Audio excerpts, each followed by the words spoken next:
Well, the war in Ukraine does drag on more than 100 days now, and all of us are paying the price.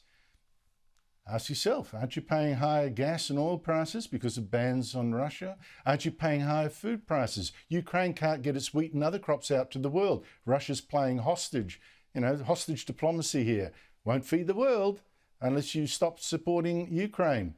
And of course, the Ukrainians are paying even more with their lives, and there seems no end to it. Russia has, yes, given up trying to capture all of Ukraine. It got smashed. Now it's trying to just capture Ukraine's east and southern coast, with the heaviest fighting now in a battle for the city of Severodonetsk, where the Ukrainians are trying to hold out and inflict casualties on the Russians. But, they're facing Russia's stronger artillery and its greater manpower. Now, Ukraine's president does say things are going to change when more of the heavy weapons donated by the West arrive, but really it's coming in a trickle, that heavy weaponry, for all the big talk. And let's not forget, you may think this is all a long way away from us, so what, a country you probably never heard of before, who cares? But Russia's main ally, China, it's watching all this, and it's working out how strong is the West really? How strong is its will to fight? They talk big on Ukraine. Will they crumble? And I think they might. Will they crumble in supporting Ukraine? Because China actually has war in its mind too. So, joining me to give the big picture here is Jack Keane. He's a retired four-star general, former Vice Chief of Staff of the United States Army. He's now chairman of the Institute for the Study of War. General Keane, thank you so much indeed for your time. The Russians seem to have been fought to a standstill in that city that you mentioned last time you were on, a couple of weeks ago, Severodonetsk, a city in eastern Ukraine they've been trying to capture for weeks now. What does this tell you, this stalemate, about where this war is going?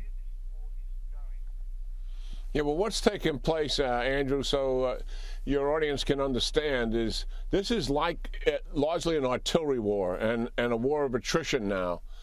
And the Russians have the preponderance of the artillery, and that is why they've been asking for multiple rocket launches from the other states and other countries, which give them a greater range to reach some of the Russian artillery, which has longer range. But what has also happened is the stiffness of the Ukrainian defense, and that's why it's taken so many weeks. The casualties on both sides are very high, and that is normal when you're in an artillery war. And I think what it says is the Russians will likely take this city that you referred to, but they'll probably have to have an operational pause to refit before they go further to the west to take the entire Donbass region, is what they want to do. And they may not be able to take all of it because they've had such significant losses.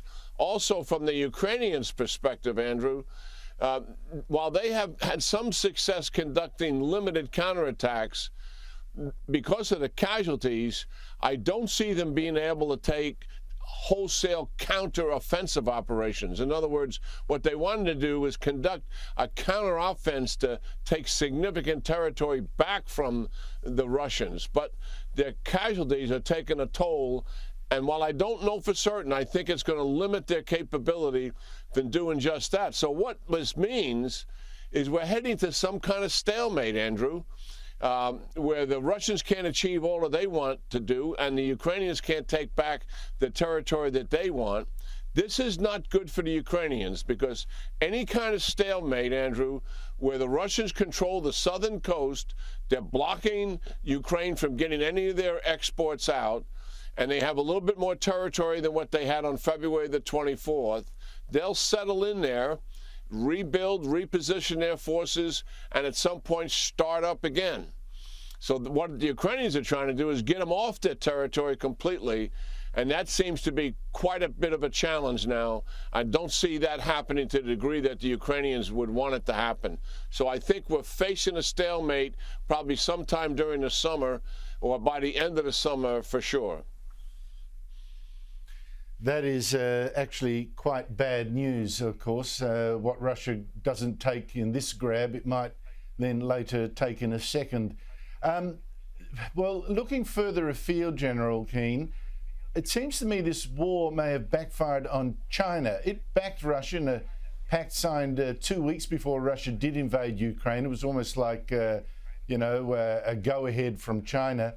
Now we see not just countries in NATO's European Defence Alliance, the European countries there, cooperating more to try to hold Russia, to beat Russia, or at least to stop Russia, but now also this week on Tuesday talking to Japan about cooperating militarily in this region, obviously to counter the rising threat of China as well. How important is this development? Well, certainly the world has awoken to the reality that Russia and China have formed an alliance, and for mutual purposes and interests, vastly different countries. I mean, China is a rising power. You could make the case, despite the Ukrainian invasion, given the economy and all the demographic problems that Russia has, it's a declining power. But nonetheless, their common objective is to change the world order as it is known right now since World War II, where the United States and like-minded democracies throughout the world are trying to keep the world stable and push back against authoritarian regimes. And it's very interesting that what you're mentioning, here's Japan participating as we speak in a naval exercise that's NATO-run in the Mediterranean. They've sanctioned Russia as a result of their invasion in Ukraine. They're providing some assistance to the Ukraine, mostly financial. And, of course, what they want in return is that some NATO nations would come to their assistance in the event that there's war in the Indo-Pacific with China, likely over Taiwan.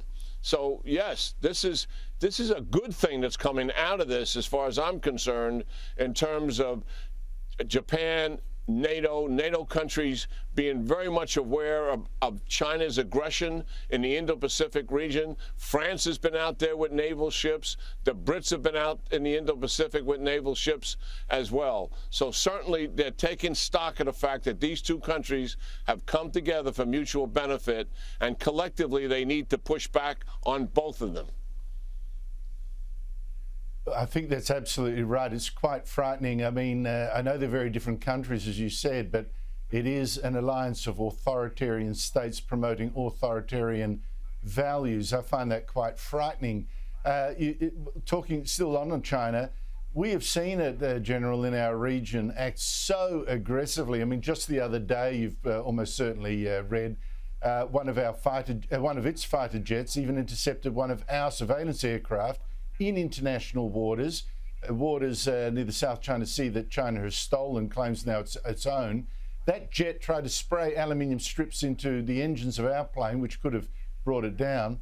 Now we see Taiwan also now seeing what's going on, stepping up its defences against a likely Chinese invasion. Now, looking at the big picture, given what's happened in Ukraine to Russia, China's ally, that war's just not gone to plan, even though, it's going to have limited success. Is China, in your view, less likely or more likely to invade Taiwan in the near future and to succeed?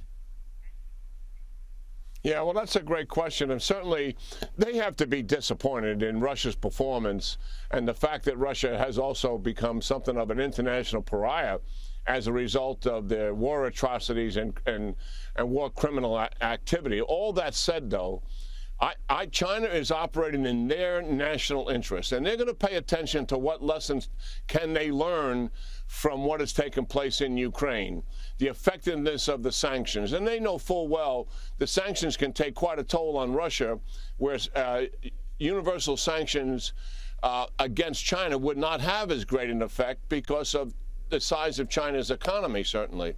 But other lessons to be learned also they're watching. Nonetheless, to come back to the basic point, I believe President Xi, he stated it over and over again, and he's going to be enshrined this fall and given another term of office, another 5 years, and likely an indefinite term. And as a result, he has repeated that if Taiwan does not come under the umbrella of mainland China willingly, then he will use force to accomplish that, and I don't believe he's given up on it. And then when I talk to officials in the United States government, and particularly U.S. defense officials, as late as today on this very subject, Andrew, they are concerned that the clock for China acting here is in the next few years, and it's worrisome to them. And that is why Taiwan has got to go through military reform and certainly increase their defense capabilities. And we have got to learn the lesson. We're in emergency resupply of Ukraine after the war began. We can't wait until that happens dealing with Taiwan. We got to give them full-throated support now. And they're an island nation. There's no nation, no border that we can fly an airplane in and then drive vehicles across that border to resupply them with arms and ammunitions. That will be a contest just to be able to get in there after the war starts. So we have got to help them now. And certainly Taiwan has learned a lot from the Ukrainians, watching what they've done and seeing the skill and the will that they have and the support they have from their population. It is certainly awakened in them the reality of what they're facing, and their determination also to upgun their capabilities and to get their people more involved is certainly unfolding as we speak. There is danger ahead, in my judgment, as it pertains to China conducting an invasion or some kind of military incursion dealing with Taiwan. General Jack Keane, you paint a frightening picture, but I think we need to confront it. Thank you so much for your time. Yeah, great talking to you, Andrew, as always.